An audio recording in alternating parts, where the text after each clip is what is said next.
The Mountains to Sea Trail stretches nearly 1,200 miles across the great state of North Carolina, crossing mountain passes, countless rivers and streams, and weaving its way through the heart and soul of the state.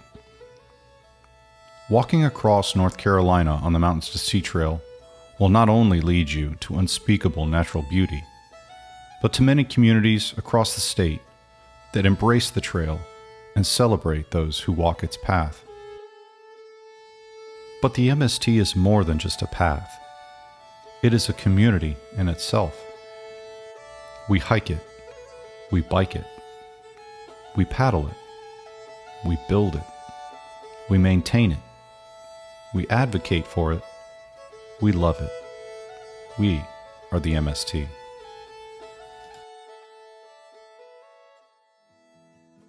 The vision, the foundation, and the growing partnerships of the Mountains to Sea Trail have been set by those who came before us. By Howard Lee in 1977, giving a speech at Lake Junaluska that set in motion the idea for a trail that would go across the state of North Carolina, from the mountains to the seashore.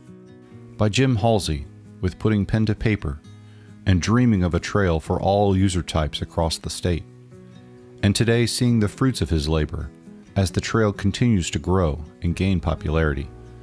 By Alan DeHart, carving his way across the mountains, writing guidebooks, and advancing the dream of a completed trail across the state of North Carolina, and creating the Friends of the Mountains to Sea Trail organization to manage and oversee that progress.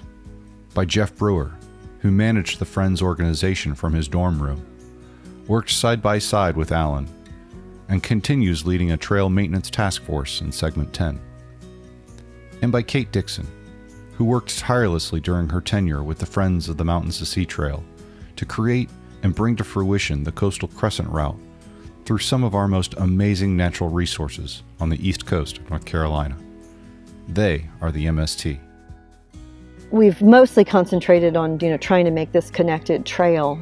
And sometimes, that may be just like this really narrow corridor. In a grand scheme, I wish that the whole state would take it on as a way to really connect to just a connected conservation corridor across North Carolina, so that it's not just a trail, it's a wild connector where you also walk into towns. It feels to me like this is just the most incredible group of people, and new friendships being formed, and the just like chatter you see on Facebook, that it's turned into more than just, it really is a community of people who do so much together and appreciate each other.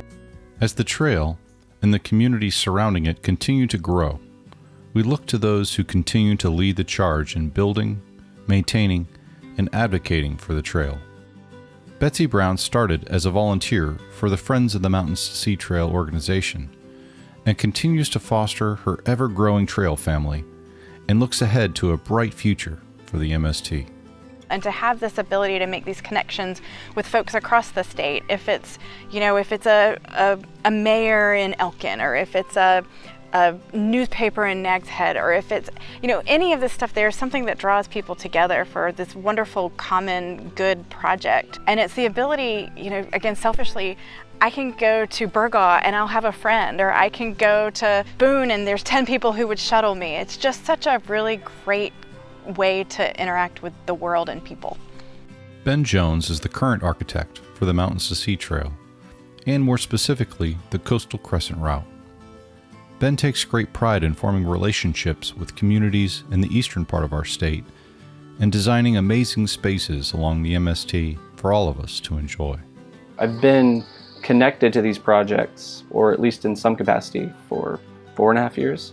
But in the scale of developing a trail, that's just nothing. And it's just now starting to crystallize in my mind that these things are lifetime, generational projects. I may not see the fruits of my labor in a lot of these locations, but when I do, I make sure to celebrate it and recognize just how rare and special that is. There was one day we were out, we had volunteers working on the trail in Roseboro, and we were laying bricks, and it was hot. There was this group, these 2 Hispanic women with their kids in strollers, who were pushing their kids. This was on like a Thursday. like 2 o'clock in the afternoon. And they walked by, and my first thought was, man, I can't wait for these people to not have to push their strollers in the street anymore, and they'll be able to use this new thing that we're building.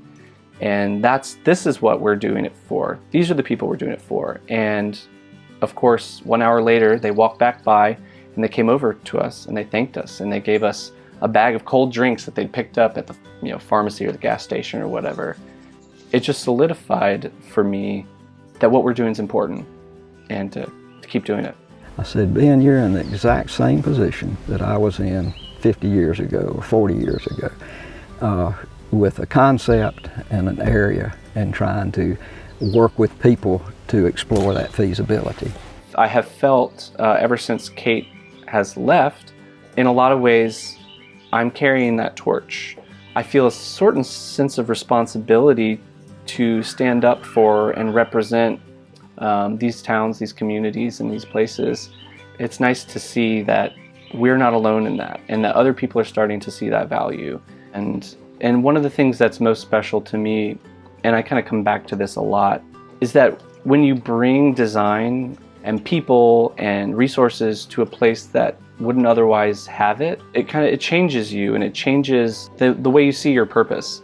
Because what I don't want is us to be satisfied. I want us to really strive to be as impactful as we can be. Because I think that's how we take our organization and our trail to the next level is, we should aim as big as we can, and we shouldn't be satisfied with maintaining the status quo. There's nothing wrong with the status quo, but we have an opportunity right now to do something that we haven't ever had an opportunity to do before. And so as far as I'm concerned, we need to strike while the iron is hot. That's how we'll get new members. That's how we'll get new volunteers, is when people say, whoa, I want to be a part of that. These are the places that we have an opportunity to form and shape. And we're capable of doing that. And it's not complicated. It just requires intention. And that's what design is all about. And that's why bringing design to places that don't have it has such a big impact. Because without necessarily more resources, but just thoughtful and intentional design and effort, you're able to turn the same amount of resources into something much better. If we can make a parking lot beautiful and inspiring, we're doing something right. And that's the goal, right? Whether it's a trailhead kiosk, a parking lot, a bridge, a boardwalk, we don't have to be satisfied with it just being functional. It doesn't require a lot of extra money, it just requires intention. And we can look to nature to inspire that as well. I'm just excited to see what happens when we continue to build these first few projects, because then we'll have something to point to. And I think it's going to totally change the dynamic there. We'll be going from a place where there was no culture of trail and not necessarily a lot of interest in trail, to suddenly people feeling like this is our new identity. This is our new way forward. Yeah, I'm just excited that we have an opportunity with state parks funding to really do something impactful. It sounds silly, but I think it'll be interesting. One of the indicators of our success will be how many non-hikers are out there taking selfies on the trail, right? Like if we've built a place that's cool enough for people and special enough for people who know nothing about trail to want to go and be at, then we've succeeded. Because we want to bring more people in. We don't just want the people who are already hikers to come enjoy the MST. We want to make everyone a hiker and make it a place that you don't want to miss out on. I think for a lot of people, they look at the mileage, how many miles of trail have we built, or how much money do we get to build miles of trail. But what I'm excited about is how many special places can we create where someone can go with their kid and show them, what the natural world really looks like, or where someone whose wife or husband has cancer can go and they can clear their head and feel better, and where people can feel, at home and like they're a part of something bigger than themselves. Brent Lawrence, the current executive director for the Friends of the Mountains to Sea Trail, envisions hikers of all types, families, local communities, businesses, and volunteers taking advantage of the MST and seeing the trail as a vital resource now and for many years to come. So this stretch of the MST we're sitting on is a spot me and my kids found very early on in the COVID pandemic. We came out here, I think it was late March, one of those early weekends, and didn't see a single other human, just us and the trail. So we walked for maybe a mile and a half in. There's a little lake spot where me and my kids just kind of sat and enjoyed ourselves, enjoyed the space. It was very peaceful and quiet. And we ended up doing it for 8 or 9 weekends in a row, just me and my kids. And we started packing a lunch and making more of a day of it, and started telling the kids that this is the Mountain Sea Trail, and the white blazes are, the markers. And then they would get really excited about, wait, I could walk this all the way to the oceans this way and all the way to the mountains this way? And I was like, yeah. Like, can we do it now? I was like, no, not today, but one day. So they got really excited about it. And it's just really, really just kind of became such a peaceful place for us to be in that really trying, difficult times, right? Their schools were closed. Everything was going crazy. And we could just come out here for a few hours on a weekend day and just like connect with with ourselves as a family, and then with nature, and it's really meant a lot and really meaningful. And as I say, I always knew about the MST, but like that's when we fell in love with the MST. And so it's just really a special place for us. I'm lucky to step in an organization where I have real support, and it's not just on my shoulders. And I think that's so far been a relief in so many ways. But one of the main things that this first year entails is we got this money from the state in the budget last year. That is really a transformative investment opportunity. It's millions of dollars to state trails, and starting to put that puzzle together. That's going to help us buy land where we need to buy land, or get trail easements to access land. And state parks asked all the state trails to create a 5-year plan. With this state money, what does 5 years from now look like? What projects do you hope to entail? And then sort of at the end, they want us to sort of create this massive priority list of projects. And working with Ben, our priority list ended up at 42 projects. So there's a lot of work to do. And a lot of it is going to be moving into spaces, like you said, where in southeastern NC, and for example, where we do have some trail, and there's roadways that connect the whole thing, obviously. But how do we get access to some private land that we need to make these vital connections? Where it might be, there's 2 tracts of land where if we acquire access to them, either via easement or purchase, it could open up 12 to 20 miles of trail, right? Which would be amazing to kind of get folks from road walking to off-road trail of that length. But how do we get there is the puzzle. It's working with landowners to, in some ways, sell them on the vision of the MST. And that's going to be the hard work in a lot of ways of the next 5 to 25 years. So I think that's really exciting. And then through that, can we then start harnessing that enthusiasm and building a stronger base of support in the communities in that part of the state as well?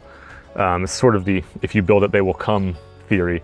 I think with the MST in a lot of ways, the excitement is this partnership opportunity with land trusts, land managers, counties, municipalities to make these projects happen. Because it's not going to be just us. It's going to involve a lot of hard work and a lot of great partnerships. And I think you look at success stories in a place like Elkin, where you've seen a town that embraced the MST and their vision of it, and they've put their own vision into it, right? We didn't, it was a partnership. And I think, can we translate that sort of a relationship and partnership to other parts of the state, where we can get a town or a county to really embrace the trail and really help us make it a reality in these areas? And I think Roseboro is a great example. We're seeing that happen. The mayor, Alice Butler, there is one of our biggest champions, and that's a big reason why we got this great project going on right there. That's where a lot of the excitement is. That's where a lot of the hard work lies, though, too, is building those relationships, building the trust, to help folks see that the MST is a real asset to their community, not just from outdoor recreation, health, the health benefits of it I think are well known, but also it can be an economic driver for a lot of folks, where you start getting more and more people walking through your town or walking by your town. They've been on the trail for days. They might want a place to sleep, a place to eat, helping local restaurants and local businesses. So I think that's sort of part of that vision as well. Bringing more people into the organization, I think, is a really exciting priority for me. I want to get more young people involved in the organization. I think you see a lot of young people out hiking the trail, but to kind of get them to sense that it's not just this path in the woods wherever they live in the state, but that there's this really awesome organization behind it, and they can help trail maintain or become a member and help support it monetarily. So I'd love to see that happen as well. I want people just to understand how exciting and unique the Mountains to Sea Trail really is. I think it's these little pieces of it that people come out and enjoy that are just part of this really exciting treasure that tells the story of North Carolina. If you walk it either all the way through or just in sections, or you go out for a day trip, it really just encapsulates this beauty of North Carolina, both geographically and topographically, but also the people of North Carolina, right? You're gonna meet so many different people, whether it's people that have lived in the mountains all their lives, on the beach all their lives, or people that moved to Raleigh, 3 years ago from Ohio. Hopefully that can translate somehow, that opening a new bridge, opening a new stretch of trail is this great community resource and community asset, but it's also just a small part of this much bigger, I keep calling it a treasure, but I don't know what else to describe it. I just think this is this unique and amazing thing, and I just want that story to be told. And the trail is a fundamental place in my mind, part of human nature, right? The trail is a place where we can go to aspire. We can go to have a challenge to overcome. We can look for a place to get in touch with our fundamental human self. And I mean, that is such an important thing that we take for granted. And to be able to provide that for people, knowing the impact it's had on me, it's pretty amazing. In doing that, we're making our communities stronger. We're making our people, our citizens more resilient. I just can't wait to continue doing that. It will hopefully be as much off the road as it can possibly be, but it will never be, a strictly wilderness trail. It's never going to be, just all in the woods, but it's going to connect to like these amazing cultural spots in North Carolina, and it's going to give people that live here and people who come visit a way to experience our state in a way that just, driving through it doesn't give them. You slow down and you really can absorb the feeling and the flavor of a place and learn from it, but just continuing to create something that's really special for North Carolina and for the people that participate in building it and hiking on it and making it a reality.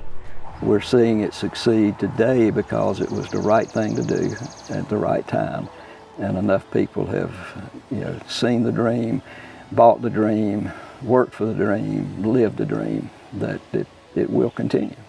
But the one thing that you can do is to not only be involved in helping to make the trail better than what it is. Many of us in this room won't live long enough to see the MST reach its ultimate completion. But that's not the goal. The goal is to set an example so those who do live longer than us will be inspired to move forward.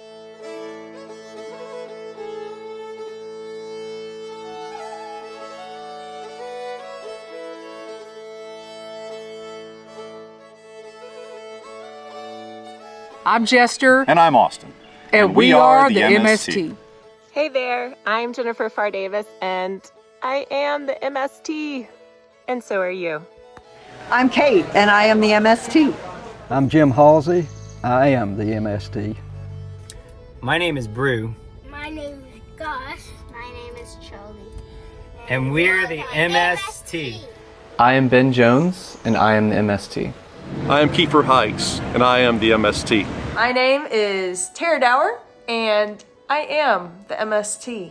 We are Girl Track, and we are the MST. Right on. Woo! My name is Alice Butler. I'm the mayor of the town of Roseboro. I am the MST. My name is Susan Levy. My child name is Kansas, and I am the MST.